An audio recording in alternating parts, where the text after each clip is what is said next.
Fala, galerinha do 7º ano. Meu nome é Cledson Pereira, sou o professor de História de vocês nessa aula de hoje. E vamos entender a primeira parte do PET 5, que fala das missões jesuíticas no Brasil. Vamos falar lá do século XVI, dos primeiros anos de colonização portuguesa no nosso solo. Só que algumas coisas mais importantes para a gente aprender em História é que para entender um processo, qualquer evento histórico, nós temos que nos transportar para aquela sociedade. A gente não pode entender um processo histórico com a cabeça que temos hoje. Estaríamos cometendo um erro chamado anacronismo, que é um dos principais erros nos estudos históricos. Para entender a sociedade do século XVI, temos que voltar ao século XVI, compreender o que está acontecendo no século XVI, e só assim a gente vai conseguir realmente tirar um proveito daqueles fatores, daquelas ações, daqueles fatos históricos que estão ocorrendo. Missões jesuíticas. Quem são esses caras? Primeiro objetivo, qual a relação dos jesuítas com os colonos? Temos que entender primeiro também quem são os jesuítas. Segundo, entender a relação destes jesuítas com os nossos indígenas, com os nativos da terra. Temos que lembrar que os nativos já estavam aqui. Os portugueses apenas invadiram esta terra, trouxeram a sua cultura e impuseram essa cultura aos demais, não se importando se aquele nativo queria esta cultura ou não. Primeiro, os jesuítas. Quando foram criados? Qual era a missão deles? Eles são membros de uma ordem religiosa católica, criada em 1534, portanto, primeira metade do século XVI. Qual o objetivo deles? Expansão da fé católica. Mas qual o contexto histórico que a criação dos jesuítas, essa ordem religiosa chamada Companhia de Jesus, está inserida? O contexto da Contra-Reforma. Aí eu vou precisar que vocês retornem, relembrem a matéria que já estudaram sobre reforma protestante. Quando há uma cisão no cristianismo, um padre chamado Martinho Lutero rompe com a Igreja Católica por discordar de diversos motivos, ações políticas que a Igreja Católica estava cometendo, e cria a religião que hoje chamamos de protestantismo. O que o Lutero está fazendo naquele período? Ganhando fiéis. Mas, professor, o fato de ter fiel a mais do que a Igreja Católica é tão importante assim? É. E não é apenas religioso. Uma igreja que perde fiel, como a Igreja Católica estava perdendo para o protestantismo no século XVI, ela está perdendo dinheiro. E, consequentemente, perdendo poder. A gente não consegue separar, neste momento, religião de política, até porque qualquer igreja, qualquer instituição religiosa também é uma instituição política. Os nobres alemães, os nobres germânicos, passam a adotar a ideia de Lutero e passam a tirar poder da Igreja Católica. A ideia, a ação da Igreja Católica em frear o protestantismo é chamada de Contra-Reforma. Eles vão se reunir e vão traçar planos para deter o avanço do protestantismo. Uma dessas ações é a criação da Companhia de Jesus pelo padre Inácio de Loyola. Qual a missão? Combater o avanço do protestantismo. Combater o avanço do protestantismo, expandindo a fé católica. Mas, professor, como que se expande a fé católica? Ela já era extremamente poderosa. Aí o que eu falei no início da aula, que temos que nos transportar para o início do século XVI. 1534, Espanha e Portugal já estão dominando quase todo o mundo das navegações. Eles já tinham descoberto a América, eles já estavam criando uma sociedade colonial. Eles, que são os maiores expoentes do catolicismo na Europa, vão fazer um acordo com a Igreja Católica para levar os jesuítas a estas novas terras para catequizar os nativos. Vai-se combater o protestantismo com a ação dos jesuítas catequizando outros povos. Se você catequiza um outro povo, você está convertendo este povo à sua ideia de religião, que vai ser submissa às suas ordens. É uma forma de evitar que o protestantismo avance neste período e aumente o poder da Igreja Católica, principalmente nessas novas terras. Então, tinham a missão de expandir a fé católica e combater de forma exemplar o avanço do protestantismo. Quando eles chegam ao Brasil, em 1549, ou seja, os portugueses já estavam inseridos na nossa sociedade, no nosso território, há quase 50 anos. Vai coincidir com a chegada do primeiro governador-geral, Tomé de Souza, e eles tinham um objetivo no Brasil, que era converter a população indígena mais rapidamente possível à fé cristã. Temos que entender que neste momento no Brasil tem milhares e milhares de indígenas que não professam a fé católica. Eles têm a própria religião, que é politeísta, que suas divindades são manifestações da natureza, algo contrário ao que a fé católica prega. Se alguém tiver curiosidade de um disco, está uma banda chamada Legião Urbana, tem uma música chamada Índios, em que ele fala: quem me dera ao menos uma vez entender como um só Deus ao mesmo tempo é três. E este mesmo Deus foi morto por vocês. O que ele está querendo dizer nesse momento? Ele está se colocando no papel de indígena sendo catequizado à força. O indígena não tinha escolha. Ele tinha que entender, mesmo contrário a tudo que ele acreditava, que não existiam vários deuses, e sim um. Só que, segundo a tradição católica, este único Deus se dividia em três e que o próprio homem o matou. O indígena não vai compreender isso. Ele não vai aceitar isso de uma forma natural. Portanto, vai ser imposto. Imposto por quem? Pelos padres jesuítas no Brasil. Outra missão do jesuíta no Brasil é educar a família dos colonos portugueses. Temos que pensar da seguinte forma: pessoas que estavam morando em Portugal vão passar a morar no Brasil. E eles vão ter uma vida na colônia tentando ser baseada na vida que ele tinha em Portugal. Portanto, era preciso trazer alguém para educar, no sentido de educação mesmo, de ser professor, aqueles filhos de colonos. Vai ser uma situação muito importante, porque os jesuítas, partindo do pressuposto que vão educar a população, vão começar a criar colégios muito importantes na sociedade colonial. Talvez o mais famoso dele, o colégio na pequena vila de São Paulo de Piratininga, que é a antiga capitania de São Vicente, que hoje podemos dizer que é a fundação da cidade de São Paulo. A cidade de São Paulo, a atual maior megalópole do Brasil, é fundada a partir de um colégio criado pelos jesuítas.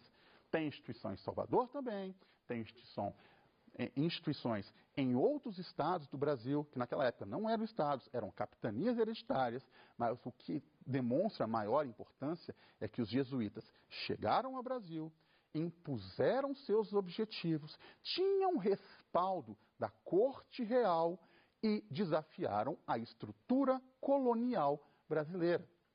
Porque apesar de estarem morando em território brasileiro, os colonos tinham uma vida muito diferenciada, apesar de quererem ter uma vida igual a que tinham na Europa, da corte portuguesa. Primeiramente, eles tinham que fazer essa terra gerar lucros ao rei de Portugal. De que forma? Procurando lavouras para plantar, procurando metais preciosos para enviar, o que não foi encontrado nos primeiros anos. Agora, e a mão de obra? Os colonos vão trabalhar com a própria mão? Eles não vão aceitar isso. A primeira ação que eles vão querer é escravizar a mão de obra indígena. Aí vem um pequeno problema. A mão de obra indígena, o indígena brasileiro, tem por cultura, característica, não trabalhar por excedente. O indígena não compreende que ele pode plantar mais do que ele necessita. Ele vai plantar somente aquilo que ele precisa para sobreviver. O colono quer o quê? Excedente. O colono quer que ele trabalhe com mais afinco para produzir mais, para que esse colono possa comercializar com a metrópole e ficar mais rico. O indígena brasileiro não vai compreender isso. Quem vai defender os interesses desses indígenas por razões, às vezes escusas, razões econômicas, são os padres jesuítas, quando eles vão criar as missões. Aqui tem uma ruína de uma missão jesuítica no Rio Grande do Sul. E o que era esta missão jesuítica? O que eram essas missões jesuíticas? Porque foram várias, não foi uma, não foi duas, foram várias em quase todo o território. Mais uma coisa para vocês lembrarem, vou ter que lembrar lá do Tratado de Tordesilhas. Qual era o território português na América? Apenas uma faixa no litoral. Teoricamente, grande parte do atual território brasileiro pertencia à Espanha. Só que a Espanha, por diversos motivos, por terem achado várias riquezas em outras terras, não se interessou pelas terras que hoje compõem o Brasil. As missões jesuíticas de fazer aldeamentos com vários, até milhares de indígenas, rompeu com este tratado. Interiorizou o Brasil, rompeu com Tordesilhas, começou a compor o território brasileiro que nós conhecemos hoje. Estas missões conseguiam reunir um contingente indígena que passou a despertar o interesse dos colonos. Qual era a missão, qual era o objetivo desta missão? Primeiro, o indígena receberia a catequese pelo jesuíta. Aí você pode pensar, ele iria querer isso? Talvez ele não tivesse escolha, porque a missão jesuítica, estando sob o poder e a proteção dos padres, dava a esses indígenas uma falsa sensação de segurança. Porque se continuassem em suas aldeias, poderiam ser facilmente atacados pelos colonos que queriam fazer o apresamento indígena para vender como escravos. Então, eles procuravam a segurança oferecida por estes padres e aceitavam a catequese. Num certo tom de hipocrisia, o jesuíta pedia, ou, de certa forma, ia tentar impor ao indígena um pagamento por essa catequese. Qual é o pagamento por essa catequese? Trabalhar nas lavouras dentro das missões.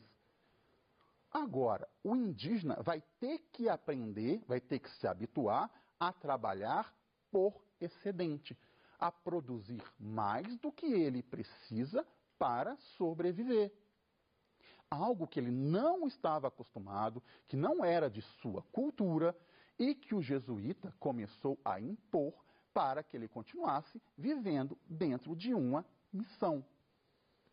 Isso vai se tornar um negócio extremamente lucrativo aos religiosos, que vão pegar esse excedente agrícola produzido pela mão de obra indígena e vai começar a comercializar com os colonos locais.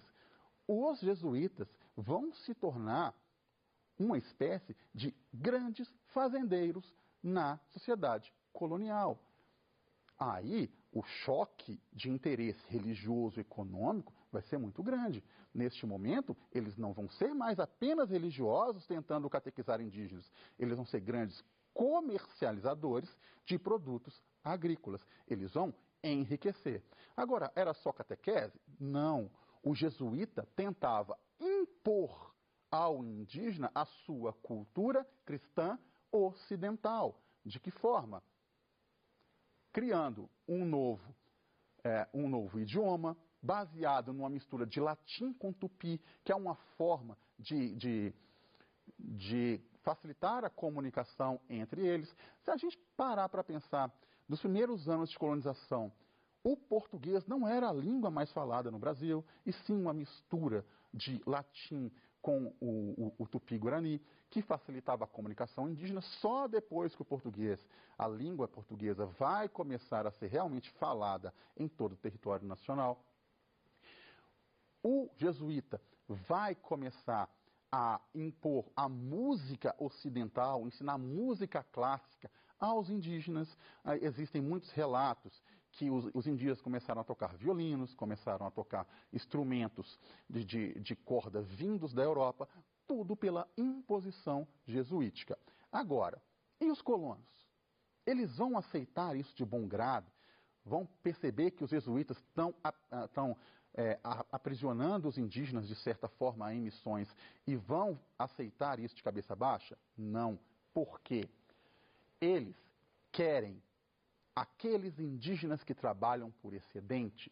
Eles vão trabalhar nas missões por excedente e vai chamar a atenção daqueles colonos, principalmente da capitania de São Vicente, de onde hoje é São Paulo, que eles vão começar a adentrar o sertão brasileiro, e o sertão não é sertão nordestino, é o interior brasileiro, para procurar indígenas para trabalhar como escravos. É muito mais fácil você atacar uma missão que tem dezenas, talvez milhares de indígenas que já estão acostumados a trabalhar por excedentes, do que sair à procura de indígenas em suas aldeias. O contato entre colonos e indígenas passou a ser muito nocivo aos indígenas.